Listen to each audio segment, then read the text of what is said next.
All right, good evening. It is 6 o'clock, if I can call to order for the April 14th council meeting.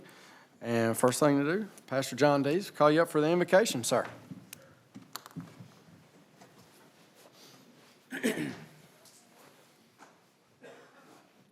Everybody just take a moment and be still before the Lord and just take a moment to say, tell him that you love him.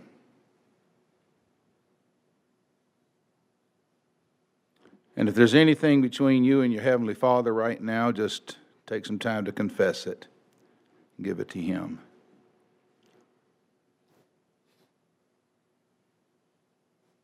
And take a moment right now just to say thanks for all the blessings that we all have. And whatever your greatest need is, whatever your deepest concern is, just lay that right before the Lord right now.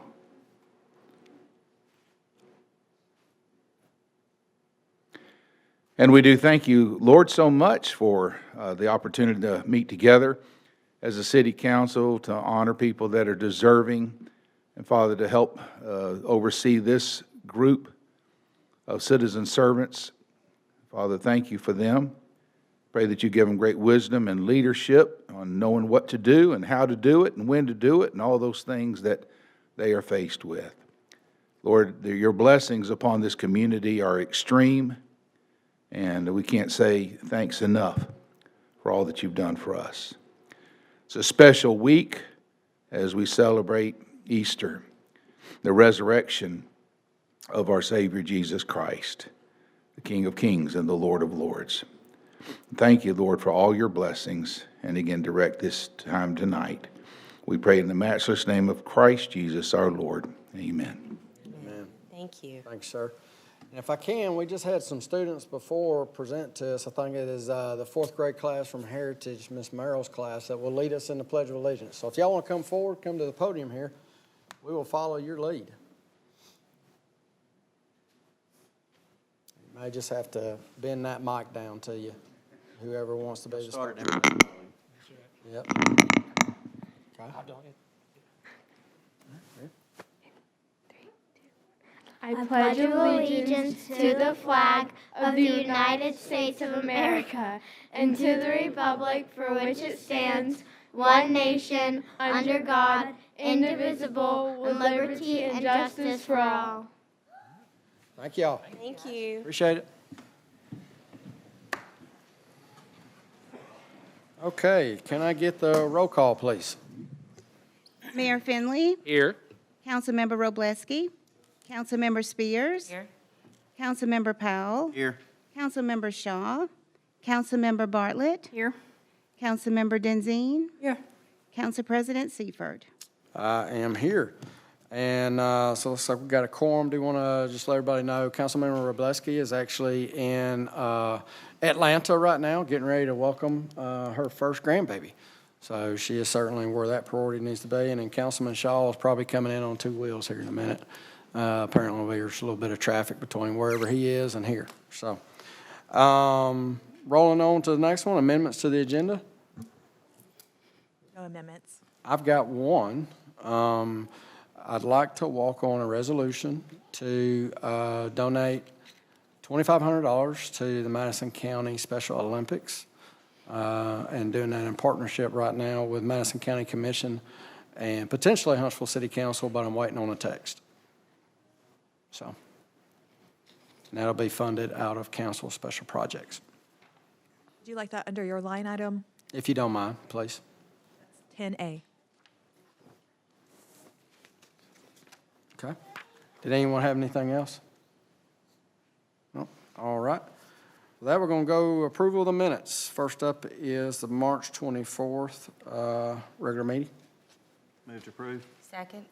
Got a motion and a second. Is there any discussion? Can I get the vote?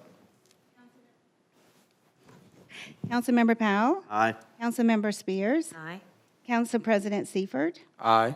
Councilmember Wroblewski. Councilmember Shaw. Councilmember Bartlett. Aye. Councilmember Denzine. Aye. All right, motion passes. And next up is the April 9th work session. Move to approve. Second. Motion and a second. Are there any discussion? No? Can't get the vote. Councilmember Powell, Aye. Councilmember Spears, Aye. Council President Seifert, Aye. Councilmember Wroblewski, Councilmember Shaw, Councilmember Bartlett, Aye. Councilmember Denzine. All right, motion passes. Then we're up into presentation and awards, and first up, we've got the Land Trust of North Alabama.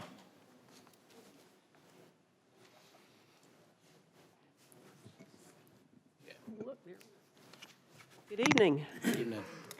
I'm Marie Bostic. I'm the Executive Director of the Land Trust, and with me I have Caroline Kennedy, our Major Gifts Officer, and then our Capital Campaign Committee members, Janet Brown and Jim Bolte, are with us this evening as well. First of all, thank you for giving us a few minutes to make this presentation, and thank you for all the support you've given us for years now to save the great lands of North Alabama. We really appreciate it. As you all are aware, we have a very unique part of the country that we live in.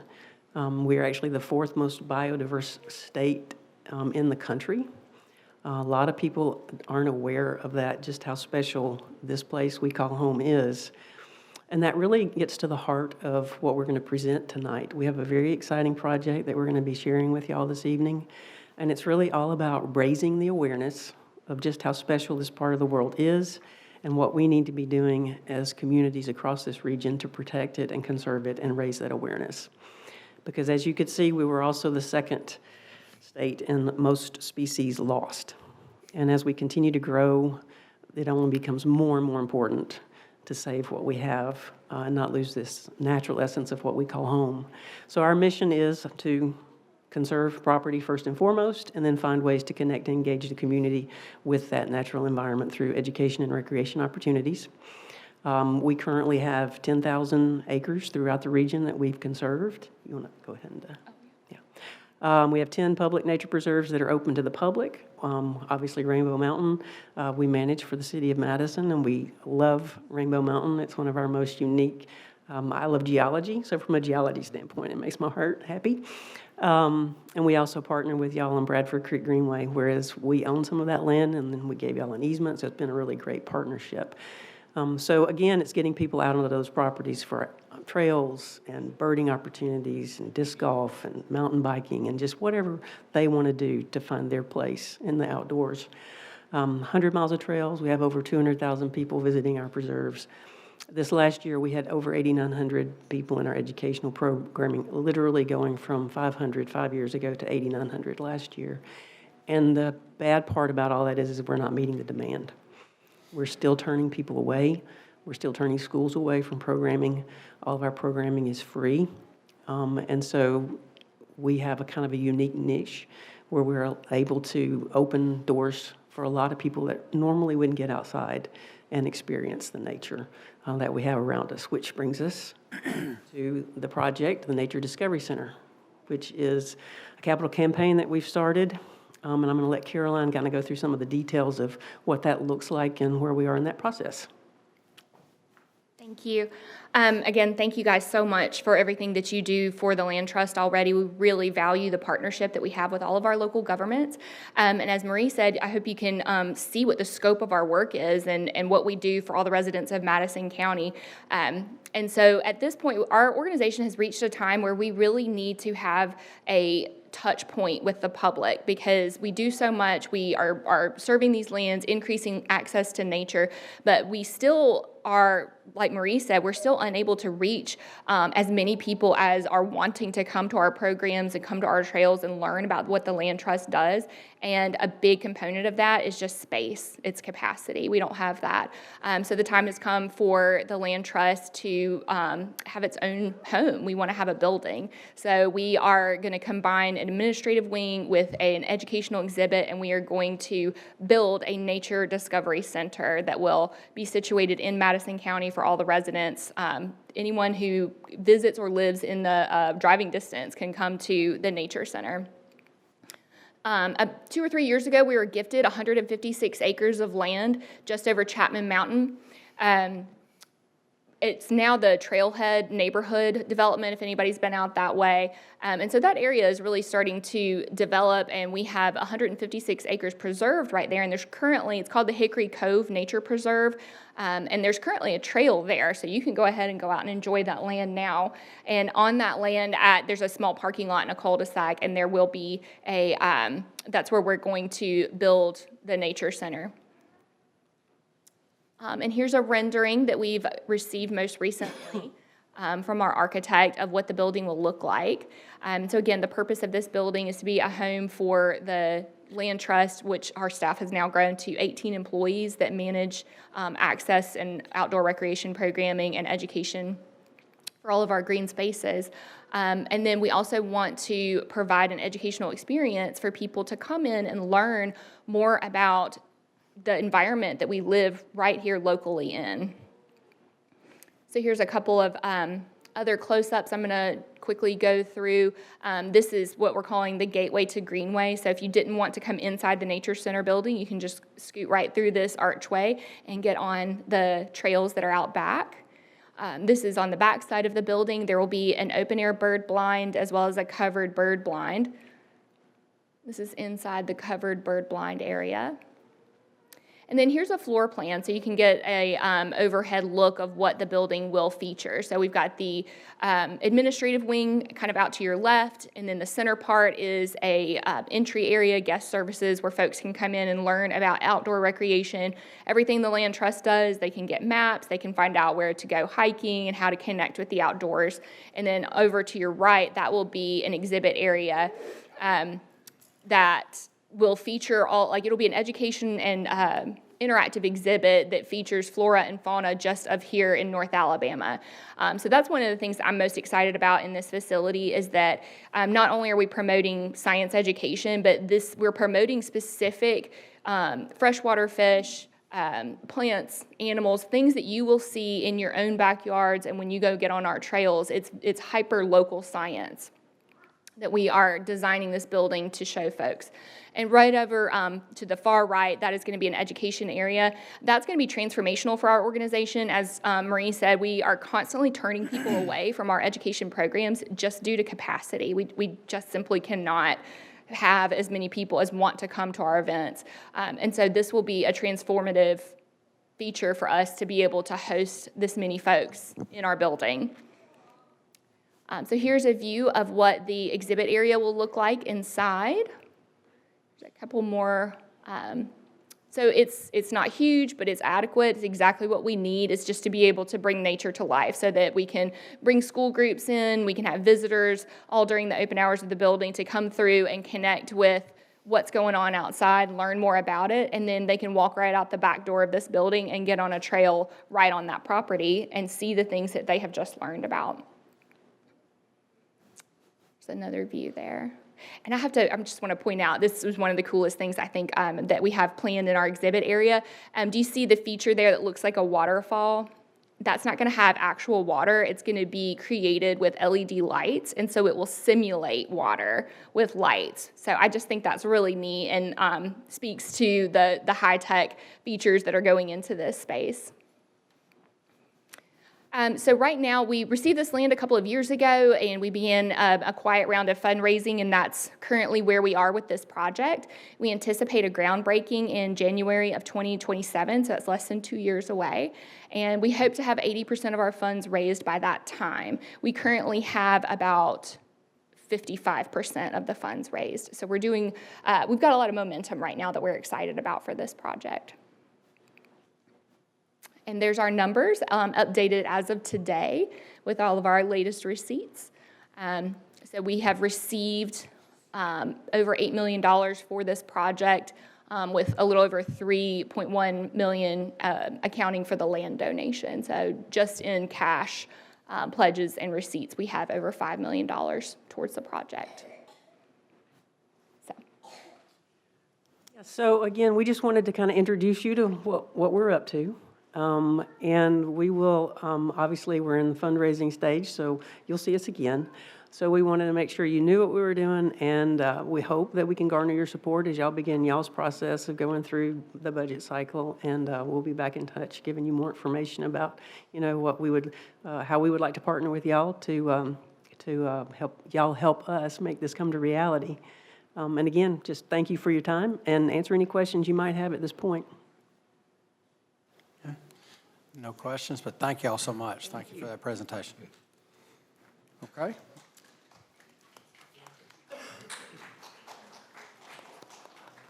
All right, and next up, we have presentation of the Madison Fire Department Life Saving Awards by Acting Chief Williams.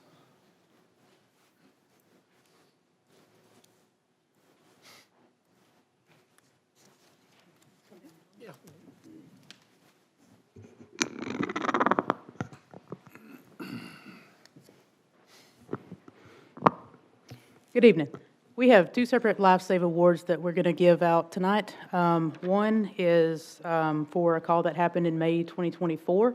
So we're going to give two awards. One is the Star of Life and one is the Unit Citation. And the difference between those is the Star of Life is awarded to someone who successfully saves a life while medical interventions are being performed, also defined as someone who survives and is discharged from the hospital. The Unit Citation is awarded to someone who acts as part of a crew or team that provides alternative support outside to those actively engaged in saving a life during a fire, rescue, or medical emergency. So on May 19, 2024, Engine 2 and Squad 2 in HIMSI responded to a call for a person that collapsed after working outside. Engine 2 and Squad 2 arrived on scene to find the patient laying on the floor with bystander doing CPR. Driver Bryant checked for a pulse while firefighter Barnes placed him on the monitor to analyze his rhythm for defibrillation. Driver Martin took over CPR. One shock was delivered at this point and CPR was resumed. Paramedic Mayer with HIMSI administered medications. Several members rotated out with CPR throughout the call. 2 additional shocks were delivered on scene and a pulse was restored with a sustainable rhythm. The patient regained consciousness during transport to Huntsville Hospital. The patient ultimately went to rehab out of state, and the outcome for us of the patient was not known for quite some time. So this is a successful life save that was just brought to our attention about a month or two ago. So many times we don't know the outcome of patients once we deliver them to the hospital. So tonight for the Star of Life is going to be driver Jonathan Martin.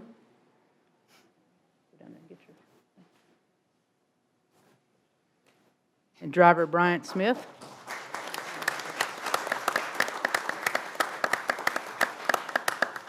Firefighter Chris Barnes.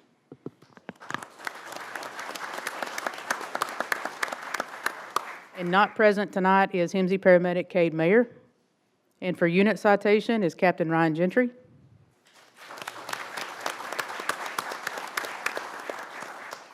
Also not present, HIMSI EMT Chris Hamilton. And that concludes this call. Y'all are free to have a seat. If the next group wants to come up.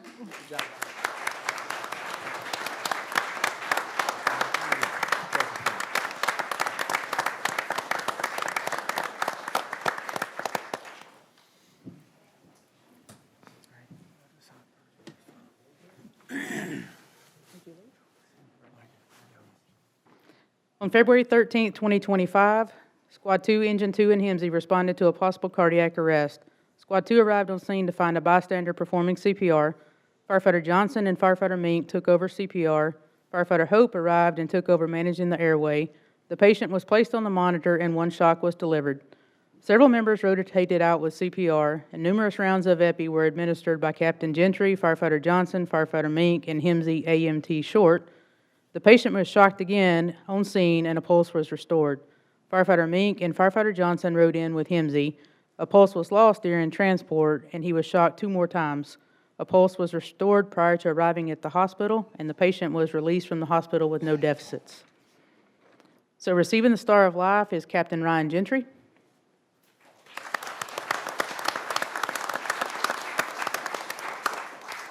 Acting driver Grayson Hope.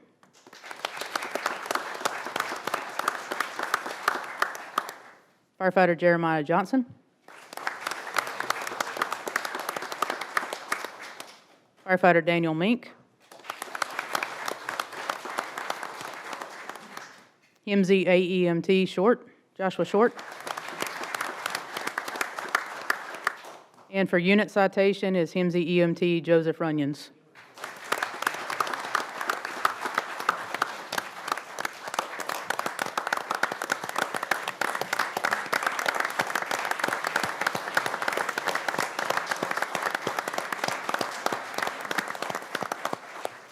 I just want to thank all of y'all for the amazing job that you do on a daily basis for the citizens of this community. So good job. Thank y'all very much.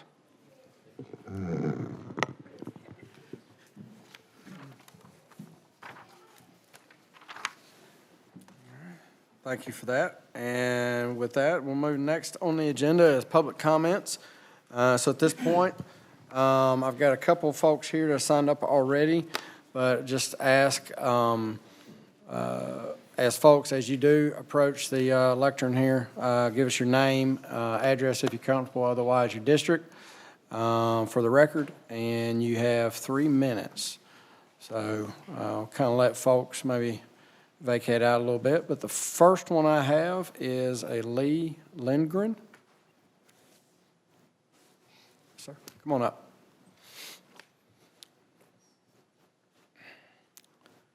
If I don't make 3 minutes, I'll come back next week. Roger that. Thank you for having me. My name is Lee Lindgren. I live on 124 Todd, which is on the corner of Kaiser Boulevard. That's my problem. About a year and a half ago, I talked to the city engineers, and they were supposed to, why didn't you pave Kaiser when you paved all of the other streets in the subdivision? And they says, well, they were waiting for that other subdivision to get done and have them paved. Well, they've been paved a year now, so I'm still waiting as to why we haven't got Kaiser paved. The other thing is the speed limit in Kaiser is 25. It's a divided rural on one side, apartments on the other. Royal Drive is exactly the same thing without a divider, and they're sitting at 35. Well, nobody goes 25 on Kaiser. People have found out that they're bypassing the red lights down on Madison Boulevard and Sullivan by going through Kaiser and cutting over and going that way. And they speed. They really speed. You guys can make a lot of money if you set up a cop.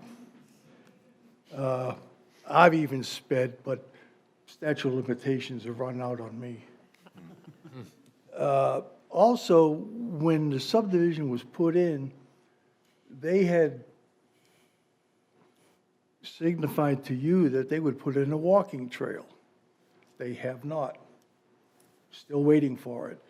The people who do walk up this street, the Kaiser extension, have to walk on the street. And I've driven up Kaiser going 25 and have been passed on the right and have been passed on the left on the grass. One of the guys that I always meet walks his dog. The guy who passed me on the left did this to him, like it was going to hit him. So it's very dangerous for people to walk on the Kaiser extension. The other thing I noticed is bus stop. Some people don't stop at the divider. You know, the state law says that you do not have to stop if the road is a 4-lane or 6-lane divided. Didn't say nothing about 2-lane like Kaiser is. So by law or by inferring, they have to stop. Now, I've seen bus stops, buses pass a bus letting off students on that road. I hate to say this, but I've even seen policemen continue through. They all think because it's divided, they don't have to, but state law says they have to. All right. 3 minutes. Mr. Langer, yeah, I hate to do that. It's up, sir. Beg your pardon? It's up, sir. Okay, Your just 3 minutes is up. I won't have to see you guys in 2 weeks then. Hey, we'd love to see you. Thank you for listening to me. Yes, sir. Thank you for your service, by the way. It's an honor to serve. I'll follow up real quickly. We'll follow up on the bus stop, the speed limit. I will say that the path that you're talking about is part of what the folks who built the subdivision behind you is required for, and there's a certain number of units they can build until the path is ready. And we've talked with them and told them of the importance of that path and that we'd like to see it. So we're still working on that to get that done. Yeah. We'll follow up on the rest of it, so thank you. Okay, thank you very much. Thank you. Okay, and next we have up a Maggie Minsk. Perfect, thank you. Yeah, that's what I need.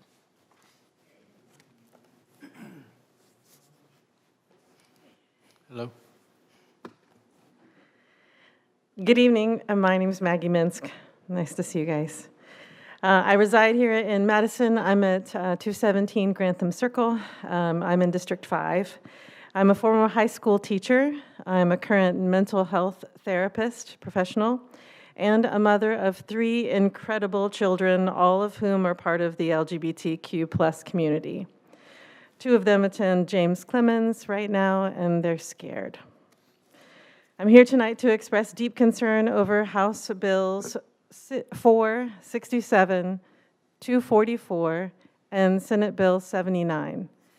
These bills don't just affect policy, they affect people. My children, my clients, our neighbors, and the students in our schools. These legislative efforts aim to censor books, erase LGBTQ+ representation, criminalize librarians and teachers, and restrict the rights of our transgender youth to exist authentically and safely. What message does that send to the kids? That they're not welcome, that their identities are dangerous, that they should hide who they are? As a mental health professional, I witness the fear and anxiety that these policies instill daily. They increase the risk of depression, anxiety, and suicide, especially among already marginalized youth. But I also see resilience and courage in the students who continue to show up, in the parents who fight for their children, and in communities like ours that have the power to stand up and say, not here and not our kids.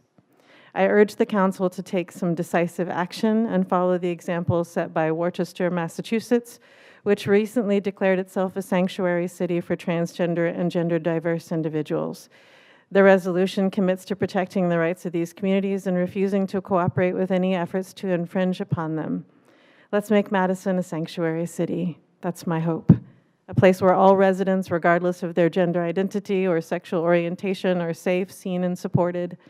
Let's pass a resolution affirming our commitment to protect the rights and dignity of all of the citizens, and defend our public libraries and our educators and support them. We can partner with organizations like At the Root or Altrac to ensure that every student in Madison knows that they're valued. It's not about politics, it's about humanity. It's about the kind of city that we want to be, and I believe Madison can lead with compassion and reason. Thank you so much. Thank you, ma'am. Okay, that's all we have that have signed up ahead of time. Is there anyone else desiring to speak to council this evening? Okay.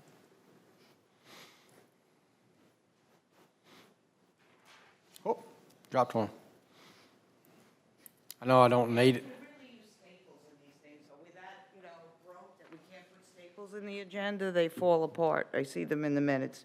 Anyway, good evening, Margie Daly. I have a couple of things that are on the agenda that I would like to speak about. Resolution 2025-126R. It's another $73,854 for software. It's disheartening to spend hundreds of thousands of dollars on software, yet the public remains unable to access information or a simple search like finance committee meeting, you put it in the website, nothing. I mean, our website, for the price we pay, hundreds of thousands a year for software, we should at least be able to search keywords.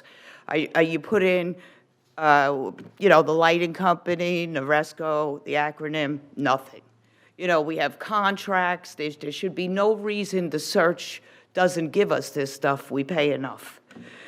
Okay, and then on the voting machines. Okay, I see it's 2025-089. Electronic voting machines are inherently vulnerable to hacking when a modem is included. If a modem is included, the voting machines can be hacked. That's factual. We attach a modem to these machines. It says it in there. I read all about it. And this is going on all over the country with these voting machines, so I just wanted to mention that.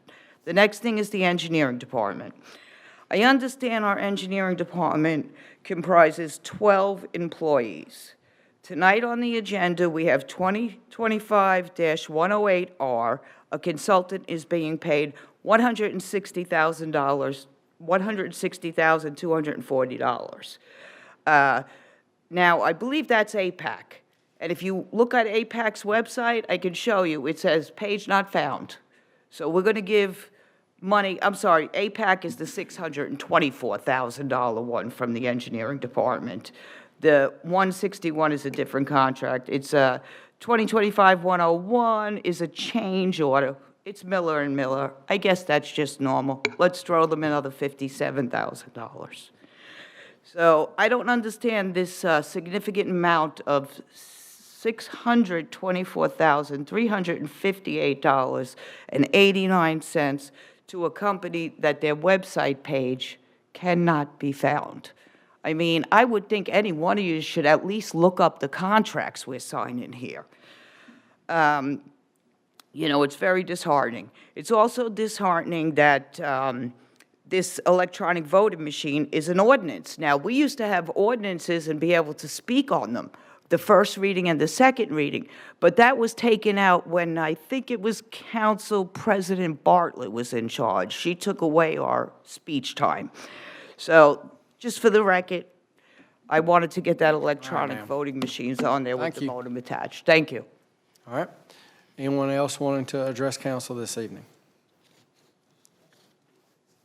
Okay, seeing none, we'll close public comments and move into consent agenda and finance committee report.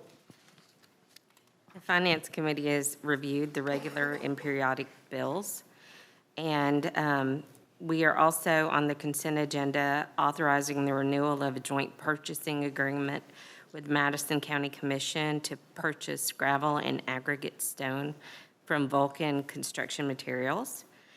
We are authorizing the mayor to accept a quotation from Unico Technology LLC for software and support services.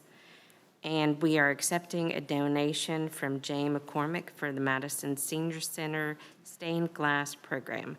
And with that, I will move to approve. Second.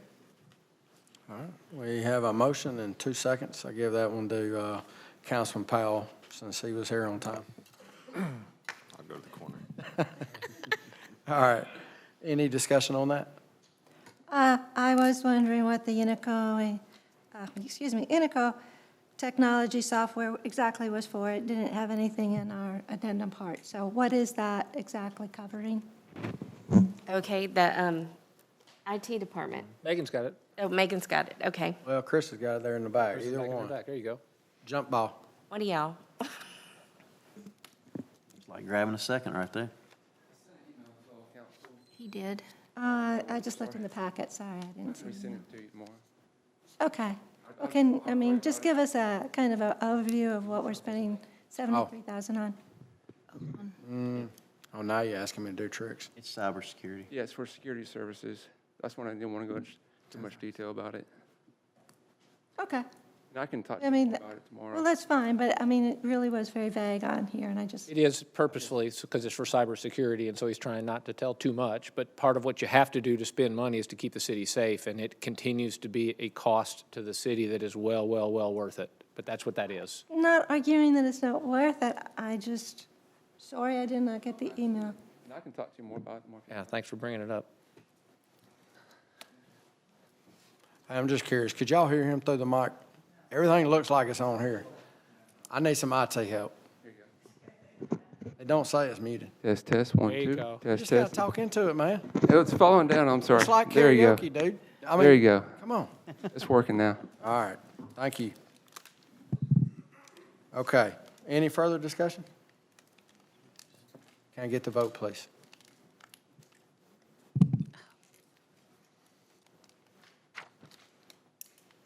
Councilmember Spears. Aye. Councilmember Powell. Aye. Council President Seifert. Aye. Councilmember Wroblewski. Councilmember Shaw. Aye. Councilmember Bartlett. Aye. Councilmember Denzine. Aye. All right, motion passes. And into presentation reports, and Mayor Finley, you're up. All right, a couple quick things. I see Garrett in the back. Congratulations to our trash pandas. We've opened up trash panda season, about 6,600 at the first game, and fighting the rain all last week, but you guys continue to keep going. Congratulations. Did want to let council know, and I think most council does know, that Roger Bellamy, our finance director, has turned in formally now his retirement papers. He'll retire October 31st. Council, in knowing that that most likely was going to happen, the Finance Committee had asked, and we have done, we've put in 4 months, basically, of support. So he's leaving, his last day would be October 31st. There's 4 months for whoever this mayor council decides on for the finance director to be sitting with Roger and his team throughout the transition. And that's in the mid-year budget, or it's in the current budget, but we'll also make sure that we continue down that path. And most likely, I've talked with our finance committee chairman, Ms. Spears, and she'll sit on that committee with us as far as when we narrow it down to the final, the short list. And then lastly, as everyone knows, we saw Brandy twice up here. She's acting as our fire chief right now.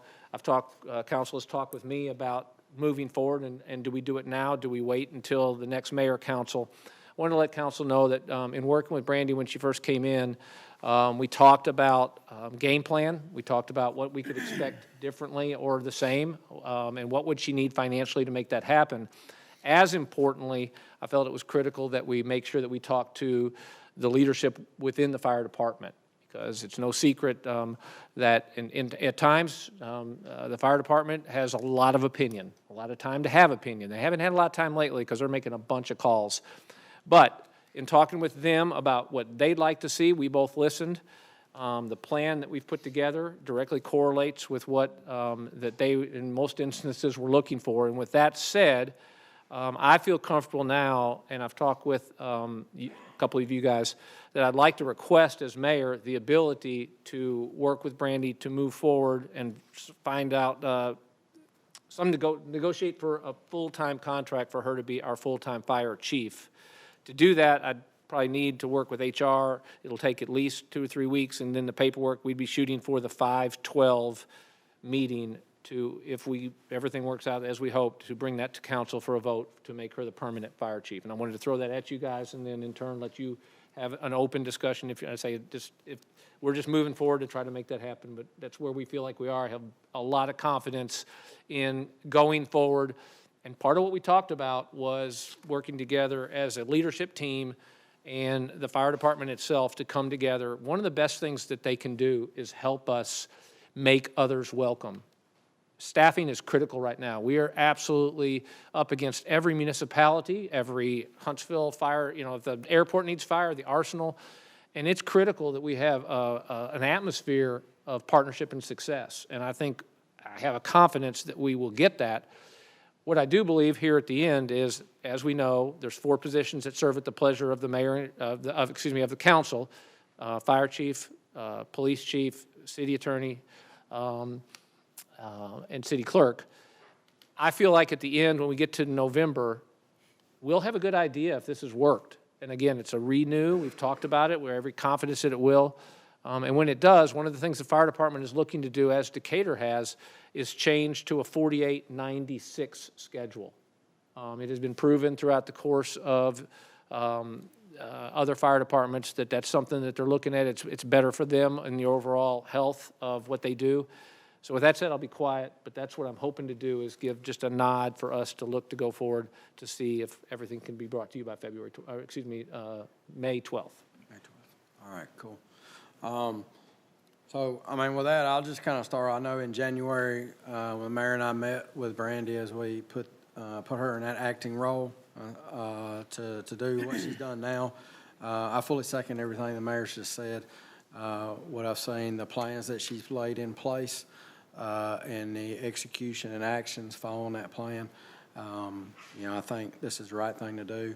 I know, having come in 2016, where we had to change directions in both police and fire.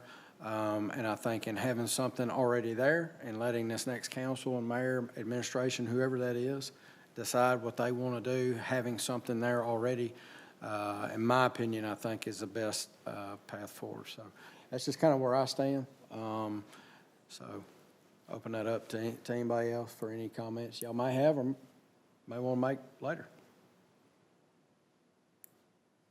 Good to nod to this work. Do we need just a general head nod north-south, or do we need to vote on this, or what do we need to do? Typically, when it comes to the police and fire chiefs, we present a resolution to you that authorizes negotiation, and then the final deal is brought back to you. If there is a consensus tonight, then I believe that we could go ahead and put a package together for your consideration and a resolution that ratifies any prior actions and negotiations. Okay. Does that mean we vote on it next time? So You would, yes, we would need to wait until there's a final proposal put together. do you need us to say whether we would support it at this point? Not at this time. No, okay. Okay. Do we can just put it together and bring it to them? Yes. Okay. All right. Okay. That's what we'll look to do. All right. That's all I have. That's great. Thank you, sir. All right, and we will skip Council District Number 1, and we'll move to Council District 2. Y'all, this afternoon at 5 o'clock, we had a group of fourth graders from the Heritage Gifted class came, Miss Merrill's class, and they showed us bridge designs made out of those connects, you know, the plastic little, like cogs and sticks. And all of these bridges could hold 2 kilos, so 4.4 pounds out of little pieces of plastic. And they gave us a presentation not only of their design, they had design drawings, they had cost estimates, they had labor cost, they were charged fines if they were not finished on time. They had this whole proposal that they did, and there were 7 of the highest grade, ranking bridges that from the classes at Heritage came. And let me tell you, 4th grade is not what 4th grade was when I was in 4th grade. This was impressive, y'all. And I want to thank the mayor and council that were here, and Michael Johnson, our city engineer, who was here. And the kids really got a kick out of it, and I really got a kick out of it. I'm sure that many of you did too, but I just wanted to brag on our kids for a minute and say how lucky are we to have a school system like this. And that's all. Awesome. Okay, Council District Number 3. No new business. All right. Council District Number 4. I have one item. We like to appoint Kara Welsh to Board of Education, Place 2. Okay. Are there any other nominations? No. With that, we will appoint Ms. Kara Welsh as the new Board of Education placement for Place 2.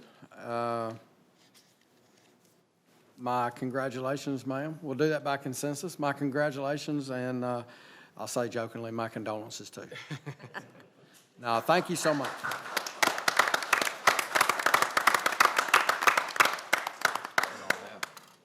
Okay. All right, thank you, sir, and we'll move into Council District Number 5. First, congratulations, Kara, on your appointment to the school board. I'd also like to commend Tim Holtkamp, who has served for 2 terms on the Board of Education, and so that's his place that's being replaced. Not that anyone can replace you, Tim, but thank you for your service, and to everyone on the Board of Education who serve without pay, and your dedication is greatly appreciated by the council. And that's all I have. Awesome. Thank you, ma'am. And Council District Number 6. I would just like to add my congratulations. For those of you that don't know, we did have 3 people that came and interviewed with us. And we're very grateful that people step forward and want to serve on the school board and take care of our children that way. And congratulations to Kara for being the one that stood out. So thank you. And I hope the other ones do continue to be involved want to stay involved with the city. It's so important that everyone work towards the good of the city in every way they can. So whether it's on the school board, beautification board, whatever it is, just step forward and be active, and it helps the whole city to do that. And I'd just like to wish everybody a happy Easter season this year. So that's all I have. All right, thank you, ma'am. For District 7, I want to echo what Ms. Spears said about that fourth grade class. It was amazing to see, while they all used the same baseline structure and construction, how they all came up with something different that all met the requirements and were, higher and lower in cost.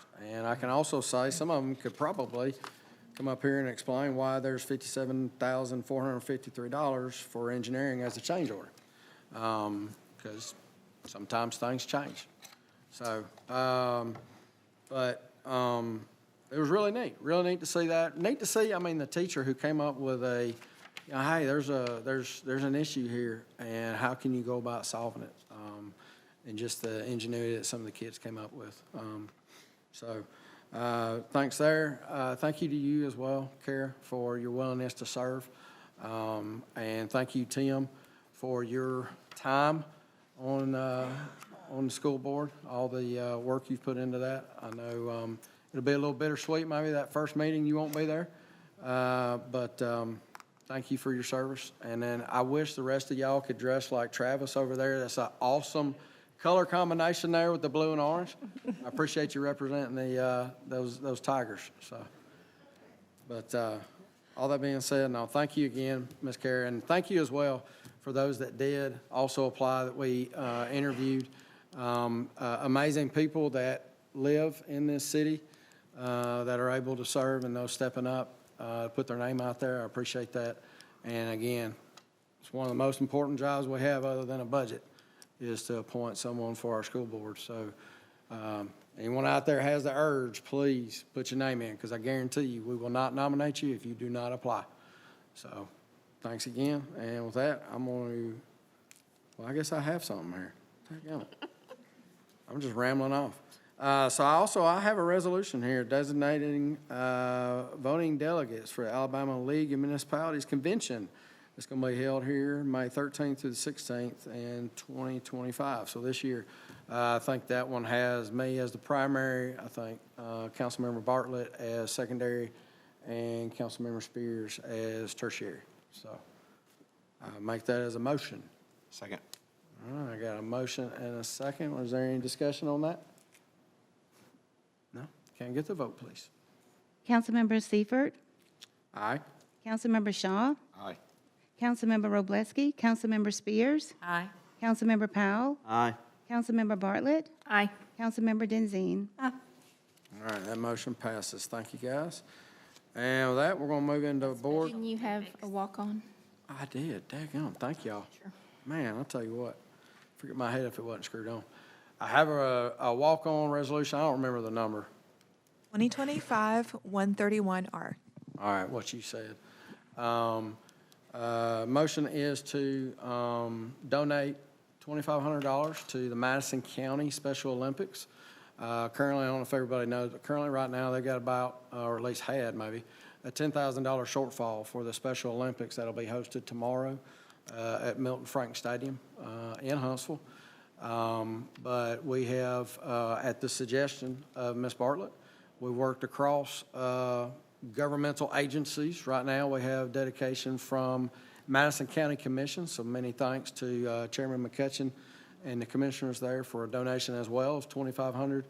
And I've been waiting on a text from Council President John Meredith of the Huntsville City Council, but feel pretty confident that they too will follow suit. So that should take that $10,000 down to at least $2,500. I know when I spoke with Ms. Kay Scott, the director, this morning, that she had already received some promises of donations. So my hope is that brings that shortfall to zero. But I would ask council that we do that, fund that as council special projects. Move to approve. Second. Have a motion and a second. Any discussion? Okay. Can I get the vote, please? Councilmember Denzine. Aye. Councilmember Spears. Aye.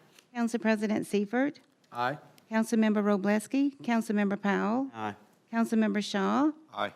Councilmember Bartlett. Aye. All right, that motion passes. Thank y'all so much for that. I know that will go a long ways to helping our special needs community and seeing a lot of those smiles on their faces tomorrow, so. And thank y'all for reminding me.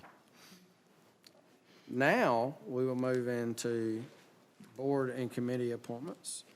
And I don't know who has this first one with Ms. McCollum. Is that, who has the gas board? I don't know. You want to take it? I'll take it. Okay. Go for it. I'd like to appoint Cynthia McCollum. It doesn't really have the different districts, but it's to the Oh, that's right. North Alabama District Board. Yes. Gas Board. There we go. I'll get it out in a minute. All right. We have what Teddy said for nomination. Does anybody have any other names, nominations? Okay. All right, seeing no other names, we will appoint Ms. Cynthia McCullum to the North Alabama Gas Board, will be effective July 2nd. And one thing I did forget to mention as a walk-on, so you can throw something at me. We were going to nominate and work through nominations for the Madison City Police Citizens Advisory Committee.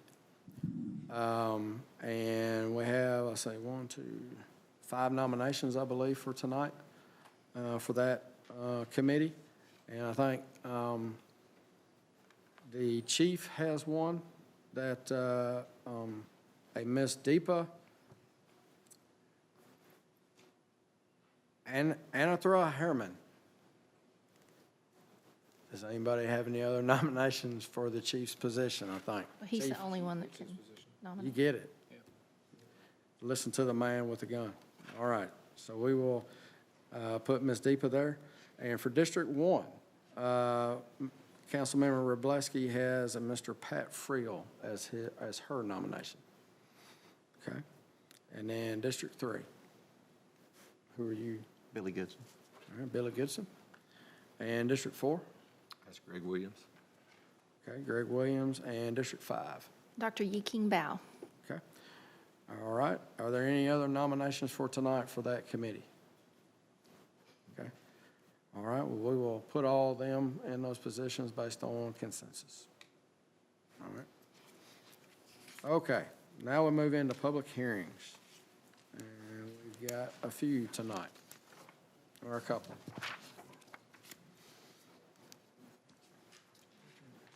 Good evening. The Revenue Department has 2 public hearings tonight. The first one is resolution number 2025-115-R.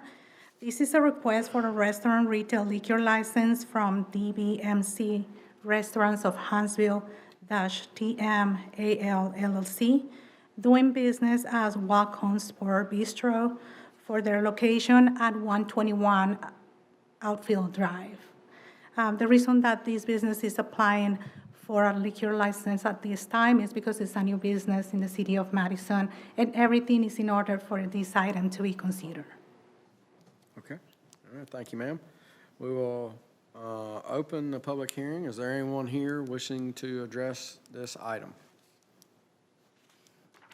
All right, seeing none, we'll close the public hearing and entertain a motion. Move to, Second. whichever one Teddy did, and I'm the other one. Whichever one Greg wants. Just pick one. You got a motion and a second. Is there any discussion? All right, can I get the vote, please? Councilmember Shaw, Aye. Councilmember Powell, Aye. Council President Seifert, Aye. Councilmember Wroblewski, Councilmember Spears, Aye. Councilmember Bartlett, Aye. Councilmember Denzine. All right, motion passes. Really thought I had that one. The second item is resolution number 2025-116-R. This is a request for a lounge retail liquor Class 1 license from PLG Industries LLC, doing business as CD's Pub and Grill for their location at 107 Arlington Drive, Suite A. The reason that this business is applying for a lounge retail liquor Class 1 is because the business is now under a new ownership. Everything is in order for this item to be considered as well. And I believe the owner is in attendance if you guys have any questions for him. Okay, all right. Thank you, ma'am. So we'll open this public hearing. Is there anyone here in the public wishing to address council on this tonight? Okay, seeing none, we'll close that public hearing and entertain a motion. Move to approve. Second. All right, we have a motion and a second, and we swapped it up. Any discussion? Can I get the vote, please? Councilmember Powell. Aye. Councilmember Shaw. Aye. Council President Seifert. Aye. Councilmember Wroblewski. Councilmember Spears. Aye. Councilmember Bartlett. Aye. Councilmember Denzine. Thank you. Motion passes. Thank you, ma'am. Okay, now we're going to department reports, and City Clerk, you're up first.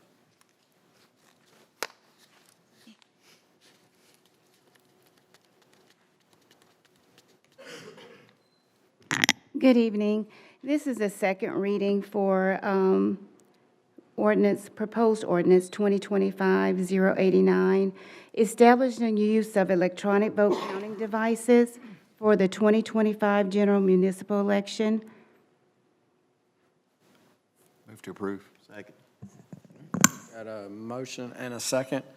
Is there anything different about these from what we've done in the past or anywhere that anyone else is using? No, sir. Okay. Any discussion? All right. Can I get the vote, please? I'll look for you over there. You're not there? Councilmember Shaw. Aye. Councilmember Powell. Aye. Council President Seifert. Aye. Councilmember Wroblewski. Councilmember Spears. Aye. Councilmember Bartlett. Aye. Councilmember Denzine. All right, motion passes. Thank you. Thank you, ma'am. Next up is court. Good evening. I'm presenting Resolution 2025-119R on behalf of court tonight. This is the annual renewal of the inmate housing agreement with the Madison County Sheriff and Madison County Commission. The rate went up slightly from $55 per night per inmate to $60, and this is provided for in the court department's budget. Move to approve. Second. Got a motion and a second. Motion by Councilman Powell, second by Councilwoman Spears. It's a cheap rate for an overnight stay. Yeah. Yeah, okay. Any discussion? All right, can I get the vote, please? Councilmember Powell. Aye. Councilmember Spears. Aye. Council President Seifert. Aye. Councilmember Wroblewski. Councilmember Shaw. Aye. Councilmember Bartlett. Aye. Councilmember Denzine. Aye. All right, motion passes. Thank you. Thank you, ma'am. And next up is engineering.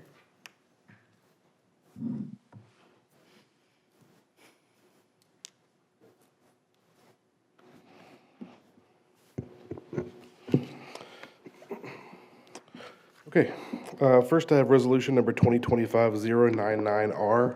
This is authorizing an amendment to an agreement with OMI to add an inclinometer on the northeast slope of the Hughes Road embankment to allow for monitoring, $15,877 to be paid from the engineering department budget. Move to approve. Second. All right, got a motion. I'm gonna give it to Councilman Shaw here, and a second to Councilwoman Spears. Is that the same side that we've had to work on before? So this is northeast side. So this goes back to the fall. Back in the fall, we did sorry. No, I'm just saying, I don't think it's the same side, is it? Yeah, so this is the east side. So back in the fall, we did an original agreement to do one on the southeast side based on just some surface observations that we made up by the road. And then in January, after the snow event, we saw sort of the same thing starting on the north side of the bridge. And so this is a inclinometer at the base of that slope as well. Side did we work on whenever Gary was here? Didn't we have to rebuild? Did the west side, I think. Yeah, That's the west side. All right. Sorry, I didn't realize how far back you wanted to go. Yeah, back before me, yeah. Yeah, it was an emergency. Yeah, emergency. When you first came in. It was late at our second meeting. Oh, okay. All right. Very good. You said this in the agenda review. These inclinometers we're putting in, are they rentals, or are we owning these once they put in, or? We're gonna own these. So this price includes the fourth inclinometer, the fourth meter. It includes the installation of that and a year's worth of monitoring studies of that equipment. So after a year, we'll see where we're at, and then we'll decide, because this is going to be, technically it's not a year, but it's 5 monitoring studies every other month, or one every other month. And so after we go through that, we'll figure out if we want to lengthen that, shorten it, whatever for the next year. We had a motion and a second. Is there any other discussion? Can I get the vote, please? Councilmember Shaw, Aye. Councilmember Spears, Aye. Council President Seifert, Aye. Councilmember Wroblewski, Councilmember Powell, Aye. Councilmember Bartlett, Aye. Councilmember Denzine. All right, motion passes. Next, I have resolution number 2025-101R, authorizing change order number 2 with Miller & Miller for additional quantities for completion of project number 20008, Browns Ferry Culvert Replacement, $57,453.93 to be paid from 2019 gas tax. Move to approve. Second. All right, got a motion and a second. Any discussion on this? Can you outline just what the deltas are? So we had to do a little bit of a full-depth rebuild of some of that pavement section on the approaches from both sides of that, so this is a little bit extra pavement for that. There was an overrun from the planned quantities of steel and rock for the foundation, the concrete foundation for the concrete block, and then a little bit of extra permanent stabilization. When we had the tree clearing happen out there, they were only supposed to clear and grub in the strip where they were going to do the water and gas relocation. They got a little happy out there and took all of it out, which is good because it's not just ratty stumps and stuff out there, but it costs a little bit more in grass and stuff like that to stabilize that. Okay, all right, thank you, sir. All right, can I get the vote, please? Councilmember Powell, Aye. Councilmember Shaw, Aye. Council President Seifert, Aye. Councilmember Wroblewski, Councilmember Spears, Aye. Councilmember Bartlett, Aye. Councilmember Denzine. All right, motion passes. All right. Next, I have resolution number 2025-108R, authorizing a professional services agreement with Neil Schaefer Incorporated for civil engineering services related to the design of project number 25007, Balch Road and Mill Road intersection improvements, $161,240 to be paid from engineering department budget. Move to approve. Second. Got a motion and a second. Is there any discussion on this? Timing of this relative to all the other stuff we're going? This is just beginning design.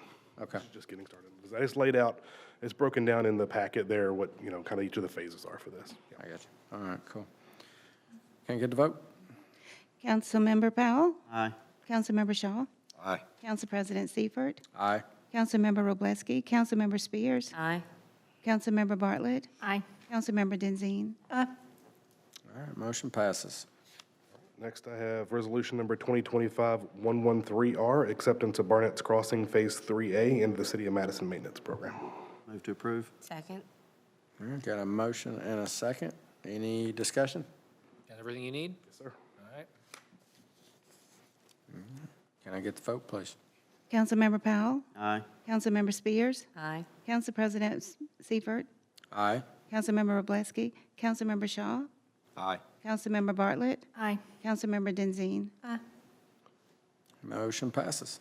All right, and finally, I have resolution number 2025-117R. This is award of bid number 2025-012 ITB, intersection improvements at Gooch Lane and Waltrina Highway to APAC Alabama Incorporated, $624,358.89 to be paid from Fund 38, and that's the account number. Move to approve. Second. All right, got a motion and a second. Is there any discussion? Do you want to give us just a Sure. quick? So I have no idea about their website, but the purpose of this project is to add pedestrian function to that signal, add ped heads and things like that, add sidewalk from the intersection south to Pebblebrook on the east side of Waltrina, and then just general detection and equipment upgrades over there. I just pulled up the website on my Yeah, I did as well. It's apac-al.com. I got it right here. You don't need to approach. I got it. I don't. Well, I'm not sure what your internet browser is, but it works. So, okay. Any other questions? All right, can I get the vote? Councilmember Powell, Aye. Councilmember Spears, Aye. Council President Seifert, Aye. Councilmember Wroblewski, Councilmember Shaw, Aye. Councilmember Bartlett, Aye. Councilmember Denzine. Aye. All right, motion passes. Thank you, sir. I think that's it. All right, facilities and grounds.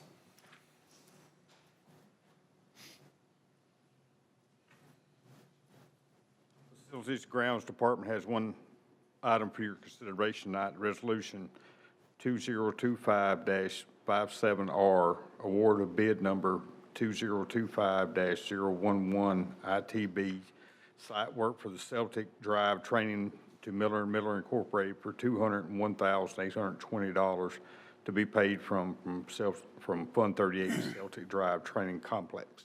Move to approve. Second. Got a motion and a second. Is there any discussion? It's a No, great- I'm just excited this is happening. This is great. Yeah, great job on our rebid, too. I think we got the first bid in, and it just was more than we needed, and you guys went back, and so a much, much, much better number. Cool. Can I get the vote, please? Second. Who seconded? Karen did. That's right. Sorry. Aye. Councilmember Powell. Aye. Councilmember Denzine. Aye. Council President Seifert. Aye. Councilmember Wroblewski. Councilmember Spears. Aye. Councilmember Shaw. Aye. Councilmember Bartlett. Aye. All right, motion passes. Thanks, sir. And next up will be planning.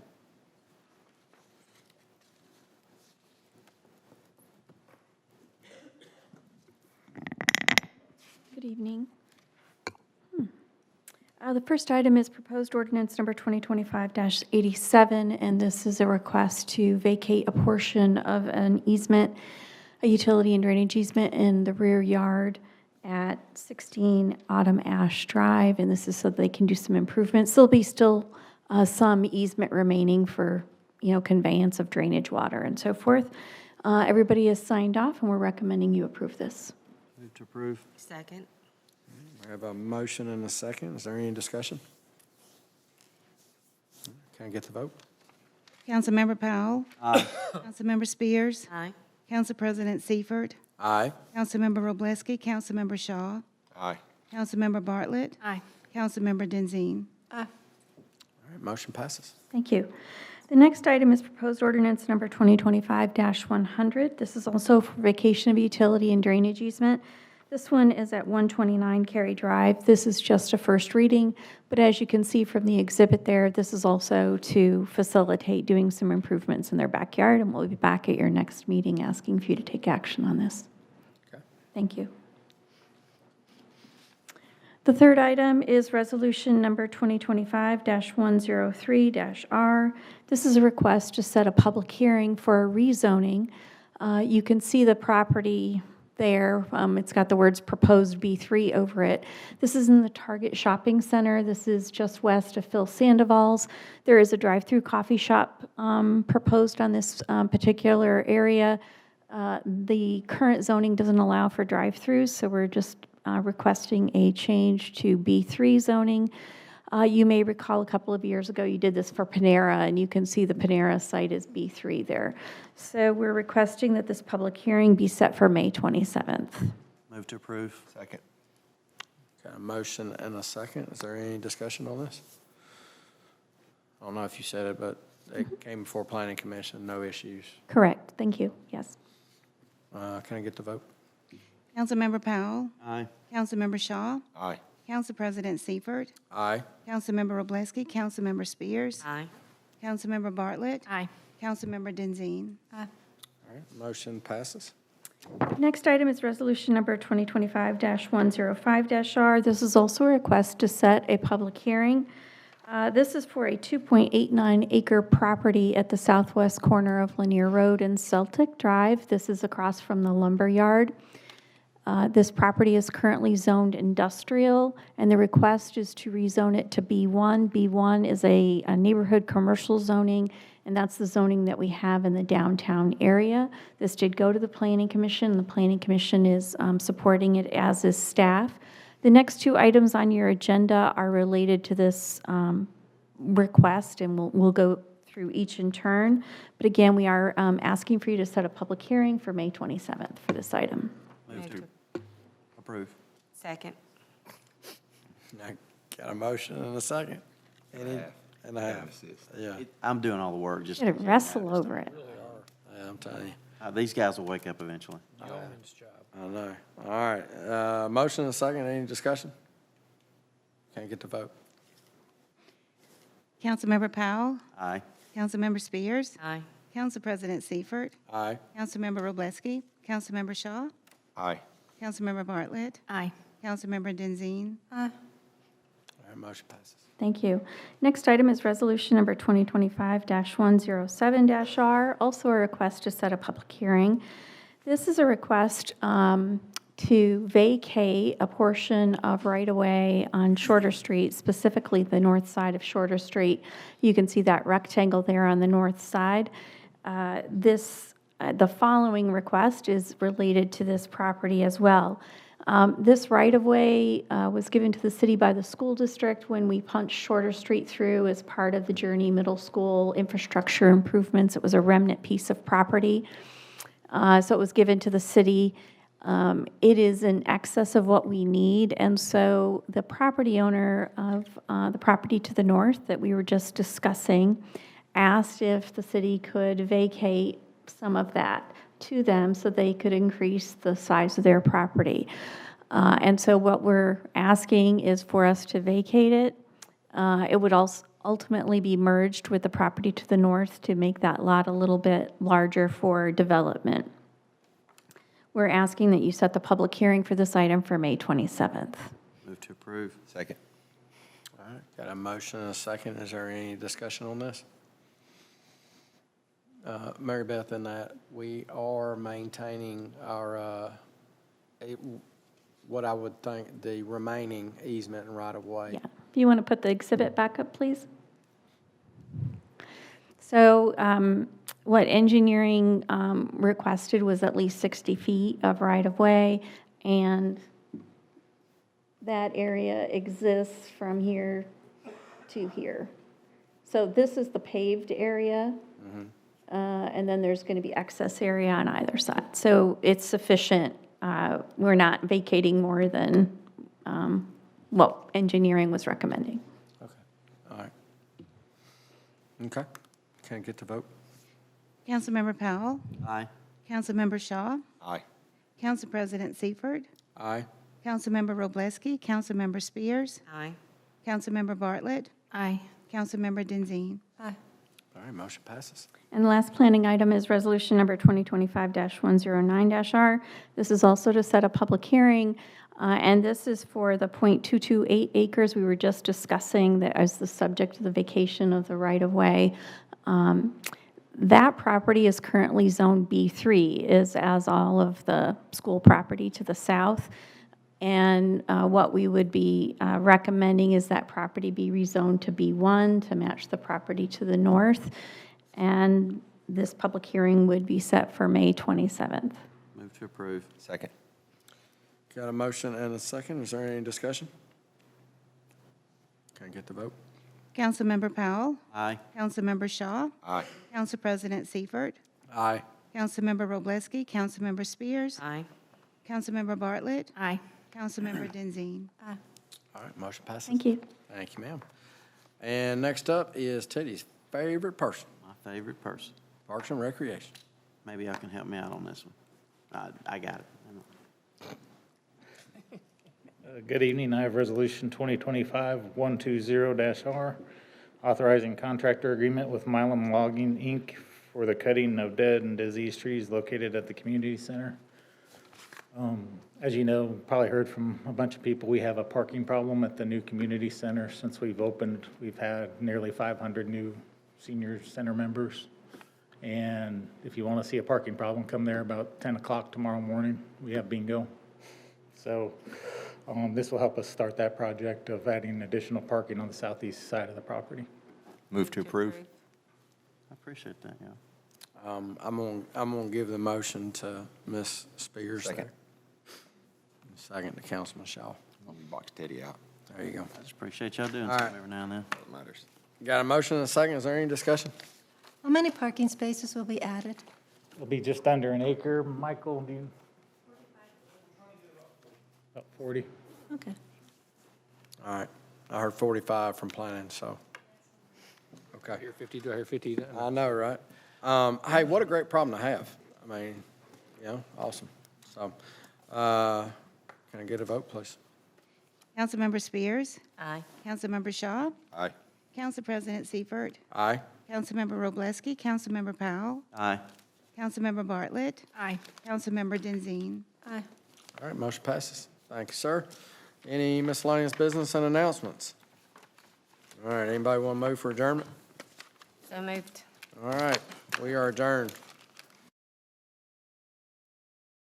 In attendance with over 327,000 people coming through the gates. And most importantly to all of us, they led minor league baseball in merchandise sales with over $4 million worth of merchandise going to every state in the U.S. and multiple countries. I'm the #1 fan. I grew up going to Huntsville Stars games, so as soon as I heard that we were going to have our own minor league baseball team, I envisioned just a lot of summer fun for my family, but what it's turned into is year-round fun with all kinds of activities, and I love that we have something of this caliber right in our backyard. Rocket City Trash Panda Baseball is here to stay and exciting for our community. We've shared some facts and statistics on our schools, on our Rocket City Trash Pandas, but one other critical component that makes Madison great is Madison Hospital. You know, we just celebrated the 10-year anniversary of Madison Hospital, and the impact that it continues to make for our community is huge. There was no one stronger when it came to managing COVID than the folks at Madison Hospital. Mary Lynn Wright and her entire staff took the lead for months upon months at a time. Madison benefited from having that facility in our city limits. It's one of the things that we really looked at when I was involved with the city council of how do we get a hospital here, because Madison right now was far enough away that you could have a 20-minute drive to the hospital. And we had the opportunity to get it here, and it's been unbelievable. I mean, I've had to use it myself for an accident one time, and it was so nice to have a hospital 5 minutes away when the accident happened. But we also benefit by having so many other things that happen at Madison Hospital. Over 1,400 births this year alone. Over 53,000 ER